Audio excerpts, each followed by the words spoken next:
യഥാർത്ഥത്തിൽ ഈ വിദേശയാത്ര ലോക നേതാവാണ് എന്ന് സ്വയം അദ്ദേഹത്തിനെ തന്നെ പുകഴ്ത്താൻ വേണ്ടി ഉപയോഗിക്കുന്നത് എന്തുമാത്രം അല്പത്തരമാണെന്ന് ജനങ്ങൾ ചോദിക്കുകയാണ്.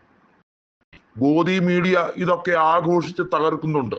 മോദി ഭക്തരായ മാധ്യമങ്ങൾ അത് മൂന്നാംകിട പ്രവർത്തനം പോലെയാണ് അവർ അതൊരു ആഘോഷമാക്കി വിടുന്നത്.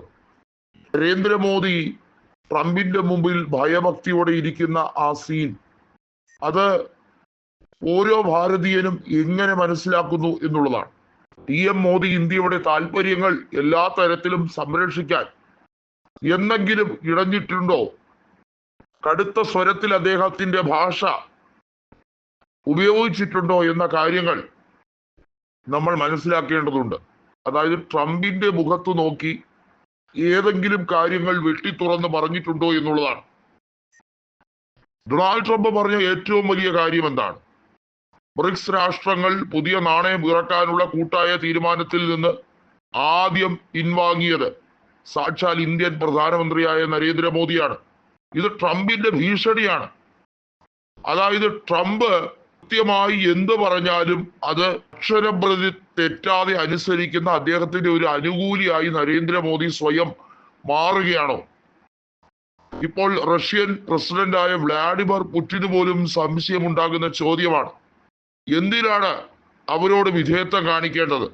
ട്രംപ് അധികാരത്തിൽ എത്തിയതിനു ശേഷം വിദേശത്തുള്ള അമേരിക്കയിലുള്ള ഇന്ത്യൻ വംശജരോട് കാണിക്കുന്ന അനീതി, അതിനെക്കുറിച്ച് ഒരു വാക്ക് സംസാരിക്കാൻ അദ്ദേഹത്തിന് കഴിയുന്നില്ല. ട്രംപ് കുനിയാൻ പറഞ്ഞാൽ അതനുസരിച്ച് മുട്ടിലിഴയുന്ന ഒരു ചെറു പ്രാണിയായ മോദിയായി മാറിക്കഴിഞ്ഞിരിക്കുന്നു എന്നുള്ളതാണ് യാഥാർത്ഥ്യം. അദ്ദേഹത്തിന്റെ ഭരണകൂടം, ഡൊണാൾഡ് ട്രംപിന്റെ ഭരണകൂടം അനധികൃത കുടിയേറ്റക്കാരെ ചങ്ങലകളാൽ ബന്ധിച്ചിരിക്കുന്നു. അത് മാത്രമല്ല, നാട് കടത്താൻ വേണ്ടി അവർ സൈനിക വിമാനങ്ങൾ ഉപയോഗിച്ചു. അതുമായി ബന്ധപ്പെട്ട് ചെറിയ രാജ്യങ്ങൾ പോലും തങ്ങളുടെ പ്രതിഷേധം കൃത്യമായി അറിയിച്ചതാണ്. അപ്പോ 140 കോടി ജനങ്ങൾ അധിവസിക്കുന്ന ഈ ഭാരതത്തിലെ കരുത്തുള്ള പ്രധാനമന്ത്രി എന്ന് വിശേഷിപ്പിക്കപ്പെടുന്ന അൺലിമിറ്റഡ് പവറാണ് മോദിക്ക് എന്ന് പറയുന്ന ഈ ഗോദി മീഡിയ എന്താ അറിഞ്ഞില്ലേ? നരേന്ദ്രമോദി ഒരു വാക്ക് പോലും പ്രതിഷേധമായി വിയോജനക്കുറിപ്പ് പോലും അറിയിച്ചില്ലല്ലോ.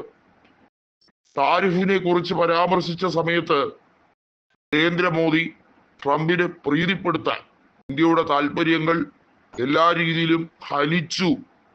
ആ രീതിയിലാണ് നിർമ്മലാ സീതാരാമൻ ബജറ്റ് ഇറക്കിയത്. അതുമായി ബന്ധപ്പെട്ട് ഒരു ചർച്ചയും നടത്തിയില്ലല്ലോ.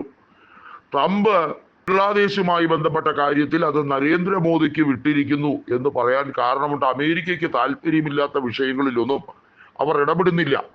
വിദേശത്ത് സൈനികരെ വിന്യസിക്കുന്ന പരിപാടിയൊക്കെ അമേരിക്ക ചെലവ് ചുരുക്കലിന്റെ ഭാഗമായി വെട്ടിക്കുറച്ചു. മാത്രമല്ല, ആരോഗ്യ സംഘടന വേൾഡ് ഹെൽത്ത് ഓർഗനൈസേഷന് അമേരിക്ക വാർഷിക സഹായം കൊടുത്തു വരുന്ന ആ വരിസംഖ്യ കുറച്ചുകൊണ്ട് വരികയാണ്. ഇതെല്ലാം അമേരിക്കയുടെ കൃത്യമായിട്ടുള്ള ഒരു സ്ട്രാറ്റജിയാണ്, ഒരു പിൻവാറ്റ നയമാണ്. റിപ്പബ്ലിക്കൻ നേതാവാണ് ഡൊണാൾഡ് ട്രംപ്.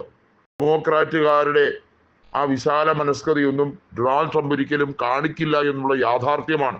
ഈ രീതിയിലൊക്കെ മാത്രമേ പെരുമാറുകയുള്ളൂ എന്നുള്ളത് സ്വാഭാവികമാണ്. നരേന്ദ്രമോദി ഒരു ഗ്ലോബൽ ലീഡറാണെന്ന് ഏതാനും ചില ഗോദി മീഡിയകൾ വാഴ്ത്തി പറയുമ്പോൾ അത് കേട്ട് പുളകിതരാകുന്ന സംഘികൾ യാഥാർത്ഥ്യം മനസ്സിലാക്കേണ്ടതുണ്ട്.